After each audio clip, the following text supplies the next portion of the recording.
Hey there. Ever feel like you're trying to catch a ride on a rocket ship that's already taken off? That's kind of what it feels like to live in Austin these days, right? But what if we could peek behind the curtain? See the control panel where those big decisions about growth and change are being made? Well, buckle up, because today's deep dive takes us straight to the heart of it all.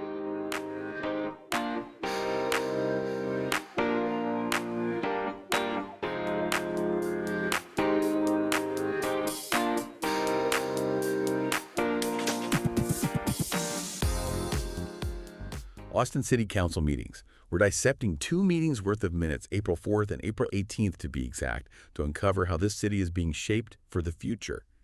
Your future.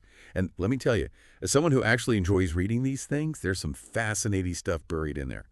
Luckily, I've got our expert here to help us separate the signal from the noise. What are we seeing in terms of big picture themes? What's fascinating is how these meetings are like a microcosm of the forces shaping Austin. We see the tension between managing rapid growth and preserving what makes the city unique. For example, there's a huge emphasis on infrastructure, expanding the airport, negotiating with developers on new projects. It's clear the city is gearing up for even more people. Yeah, the Arrivals and Departures Hall project at the airport definitely caught my eye. It sounds massive. What's the story there? This isn't just about adding a few gates, it's a major expansion, and they're using something called the Construction Manager at Risk method, which basically means they're bringing in a dedicated pro to oversee the whole shebang. This signals they're prioritizing efficiency and probably trying to avoid delays or cost overruns. After all, a bigger airport means more business, more tourism, and potentially shorter lines for us, eventually. Okay, so smoother travel, hopefully. But all this growth isn't cheap, right? I noticed a lot of cost participation agreements sprinkled throughout these minutes. Sounds like developers are chipping in, though. Absolutely. The city is making sure that growth helps pay for itself. These agreements mean developers contribute to upgrading roads, utilities, all that essential infrastructure, so it's not all on the taxpayers' shoulders. This could mean a more fiscally responsible approach to growth, but it also highlights how dramatically the cityscape is changing, with developers footing some of the bill for that transformation. A changing skyline, and speaking of change, Right. there's no escaping the housing situation in these meetings. It's front and center, and not just in general terms. They're taking concrete steps, authorizing funds for a family stabilization grant program to help folks stay in their homes, for example. This isn't just talk, it's direct action to address the housing crisis. Right, and it's interesting, they're not just throwing money at the problem either. There's a lot of talk about long-term solutions, like community land trusts. Those seem to be gaining traction as a way to create truly affordable housing. Exactly. A community land trust basically ensures that housing stays affordable because the land itself is owned by the trust, not individual homeowners. So even as property values around them skyrocket, those homes remain within reach. It's a way to create permanently affordable housing, which is a game changer in a city like Austin where prices are, well. For sure. And speaking of targeted approaches, what's the deal with this resolution about the 7878702 zip code? That seems very specific. That's a great example of the council zooming in on a neighborhood level. 78702 has become a prime spot for development, so this resolution directing the city manager to create a more holistic plan for that area tells us they're trying to get ahead of the curve. They want to avoid the pitfalls of rapid gentrification, ensuring that longtime residents aren't pushed out as the area booms. It's an attempt to manage change in a way that benefits everyone, not just newcomers or developers. It's like you're trying to find that sweet spot progress without displacement. But managing that kind of tightrope walk has to be a challenge, right? Absolutely. And these meetings show us just how complex that balancing act can be. There's a lot at stake and a lot of voices vying to be heard. And that's where things get really interesting, wouldn't you say?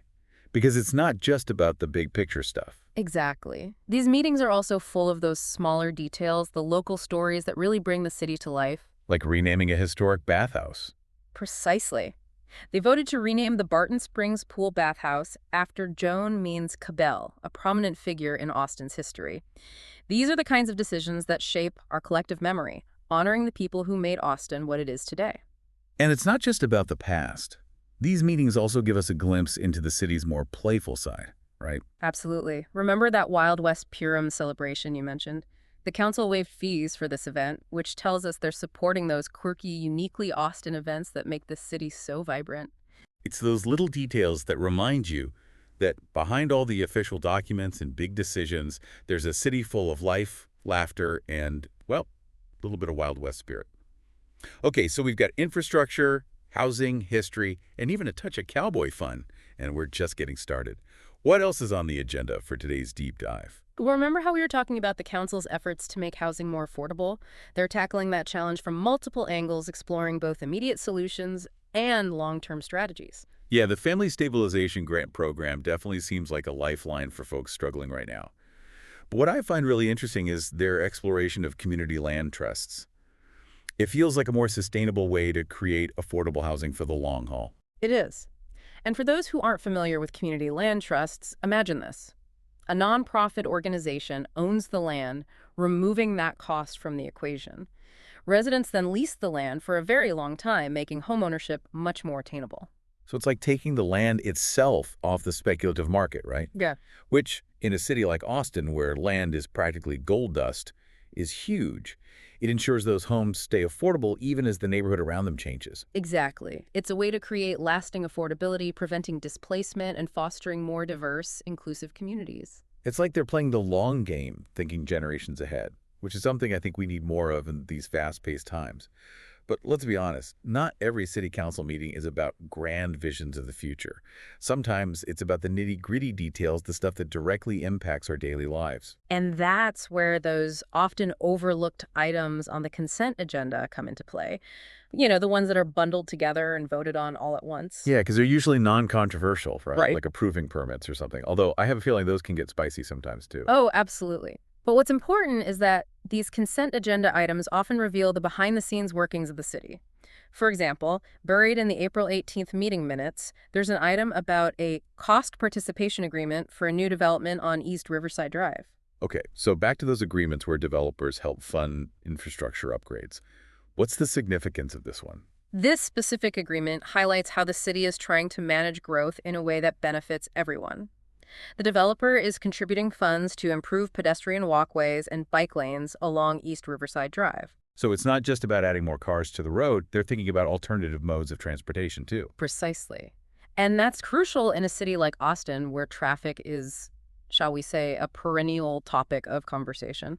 These smaller details might not make headlines, but they have a direct impact on our quality of life, making our neighborhoods more livable and sustainable. It's like those cost participation agreements are a microcosm of the bigger picture. Managing growth, ensuring affordability, and creating a city that works for everyone. But let's face it, sometimes those big visions clash with the realities on the ground, which is where public hearings come in, right? Absolutely. Public hearings are where the rubber meets the road. It's where residents, developers, and council members come face to face. And let's just say things can get interesting. Oh yeah, I bet. It's like a town hall meeting scene in every movie ever where passions run high and the stakes are personal. Precisely. And one of the most contentious issues we see playing out in these public hearings is the battle between preserving the character of existing neighborhoods and making room for new development. It's a classic dilemma, and Austin is definitely no stranger to it. For sure. So walk us through a specific example. What's a public hearing that caught your attention? What were the key arguments being made? We'll take the public hearing on April 4th regarding the rezoning of a property on Enfield Road. The developer wanted to increase the density allowed on the property, which would allow for more housing units. Okay, so more housing sounds good in theory, Yeah. right? Especially the affordability crisis we've been talking about. But I'm guessing not everyone was thrilled about that idea. You guessed right. The minutes highlight concerns from residents about increased traffic congestion strain on parking and potential changes to the character of their neighborhood. Which are valid concerns, right? I mean, Yeah. people choose to live in a certain area for a reason, and change can be unsettling, even if it's ultimately for the greater good. Exactly. And that's why these public hearings are so important. They give residents a platform to voice their concerns directly to their elected officials. It can get heated, sure, but it's democracy in action. It's like those public hearings are where those high-level plans and policies we see in the meeting minutes collide with the lived experiences of everyday Austinites. Exactly. And while the minutes can't capture every fiery speech or impassioned plea, they do provide a fascinating glimpse into these competing perspectives. And those competing perspectives are really at the heart of so many challenges facing cities today, wouldn't you say? Growth versus preservation, affordability versus exclusivity, Mhm. the desire for progress while honoring the past. It's a delicate balance. You hit the nail on the head, and while reading through pages of council meeting minutes might not sound like the most thrilling way to spend an afternoon, You're telling me? they actually offer us a unique opportunity to witness these complex dynamics playing out in real time. It's like getting a backstage pass to how decisions are made, how different voices shape those decisions, and ultimately how a city evolves. It's like those old choose-your-own-adventure books, but instead of a spooky old house, it's the future of Austin we're navigating. Exactly. And these council meetings, with all their complexities and contradictions, are how we write that story chapter by chapter. And speaking of chapters, we've been diving deep into these council meeting minutes, uncovering the big plans, the small details, and the passionate voices shaping Austin's trajectory. But for those of us who aren't policy wonks or City Hall regulars, what's the key takeaway? What's the so what of all this? That's the million-dollar question, isn't it? I think the biggest takeaway here is that these meetings aren't just for politicians and developers. They're for all of us. They offer a window into how our city operates, how decisions are made, and how we can make our voices heard. It's easy to feel disconnected from that process, like our individual voices are too small to make a difference in a city as big and booming as Austin. But these meetings remind us that even the grandest plans start with a single conversation, a single concern raised by a resident just like you or me. Precisely. These meetings are a potent reminder that civic engagement isn't just about voting every few years. It's about staying informed, speaking up about the issues we care about, and holding our elected officials accountable. So for those of us feeling inspired to get more involved, what's our next step? Do we need to clear our schedules for every single council meeting? Well, becoming a city council meeting aficionado is certainly one option. But even small steps can make a big difference. Start by checking out the city's website, where you can find meeting agendas, minutes, and even watch recordings of past meetings. So we can spare ourselves the marathon sessions and get straight to the good stuff. Exactly. You can pinpoint the topics that resonate most with you, whether it's affordable housing, transportation, or even the next Wild West Purim celebration. Because, hey, those quirky events don't just plan themselves. And once you've identified your areas of interest, reach out to your council member directly. Send an email, make a phone call, attend a town hall meeting. Those connections matter.